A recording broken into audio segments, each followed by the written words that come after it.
Shalom adik-adik, kita berjumpa lagi dalam renungan hari ini. Kita masih dalam seri renungan tentang mengalahkan godaan dosa ya. Oke, sebelumnya mari kita berdoa bersama. Tuhan Yesus yang baik, kami bersyukur buat hari ini Tuhan, kami masih ada.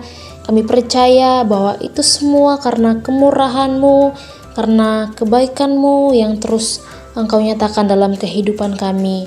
Tuhan Yesus, saat ini kami mau siapkan hati kami untuk mendengarkan firman-Mu. Berkati kami, dalam nama Tuhan Yesus kami berdoa, haleluya, amin.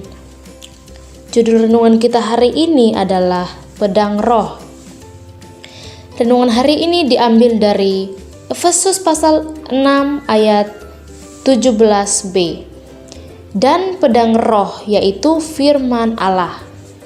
Adik-adik, perlengkapan senjata Allah untuk melawan godaan iblis yang berikutnya adalah pedang roh yaitu firman Allah. Yuk, kita simak cerita berikut ini.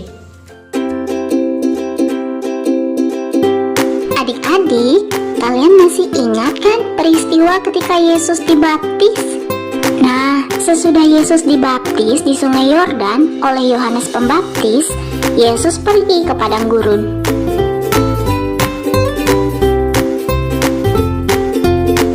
Pada siang hari, padang gurun sangat panas sekali.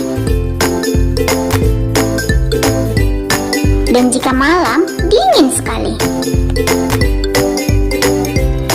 Ketika berada di padang gurun, Yesus berpuasa, tidak makan dan tidak minum selama 40 hari. Wah, lama sekali ya Yesus berpuasa. Dan setelah 40 hari tidak makan dan minum, tentu jadi lapar dan haus. Orang-orang kalau lagi lapar dan haus, pasti deh pengen cepet-cepet dapat makanan dan minuman. Nah, pada saat itulah iblis datang menggoda Tuhan Yesus. Katanya, "Bukankah engkau anak Allah? Saat ini engkau sedang lapar. Maka perintahkanlah batu-batu itu supaya menjadi roti agar dapat dimakan." Tapi Tuhan Yesus tidak mau menuruti permintaan iblis. Dan Yesus berkata, "Ada tertulis, manusia hidup bukan dari roti saja, tetapi dari setiap firman yang keluar dari mulut Allah." Iblis pun kecewa karena tidak bisa menggoda Yesus dengan makanan. Namun iblis tidak menyerah begitu saja. Ia kemudian membawa Yesus ke kota suci dan menempatkannya pada bubungan bait Allah yang tinggi. Lalu iblis itu berkata, "Jika engkau anak Allah, jatuhkanlah dirimu ke bawah.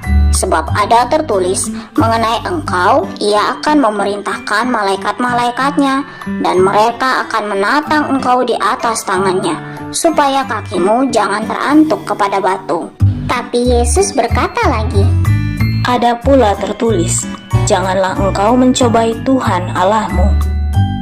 Wah, adik-adik, sudah 2 kali nih iblis gagal menggoda Tuhan Yesus. Tapi kelihatannya iblis belum menyerah. Iblis pun membawa Yesus ke atas gunung yang sangat tinggi dan memperlihatkan kepada Yesus semua kerajaan dunia dengan kemegahannya. Lalu kata iblis itu, "Semua itu akan kuberikan kepadamu jika engkau sujud menyembah aku." Dan dengan tegas pun Yesus berkata, Enyahlah iblis, sebab ada tertulis, engkau harus menyembah Tuhan Allahmu, dan hanya kepada Dia sajalah engkau berbakti. Maka sesudah itu iblis pun jadi takut dan akhirnya ia pergi dari hadapan Yesus. Dan datanglah malaikat-malaikat untuk melayani Yesus. Yesus berpuasa dan ia menang melawan godaan si iblis.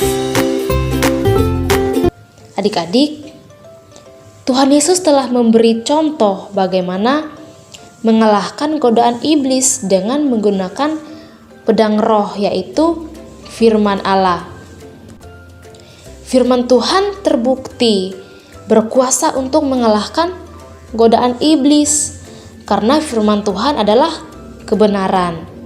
Karena itu, kita harus selalu tekun membaca dan merenungkan firman Tuhan.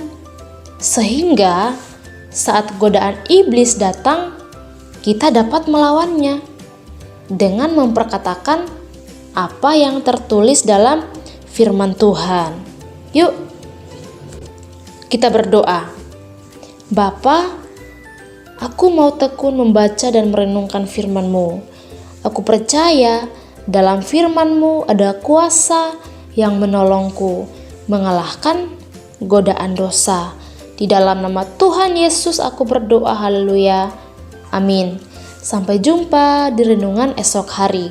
Tuhan Yesus memberkati.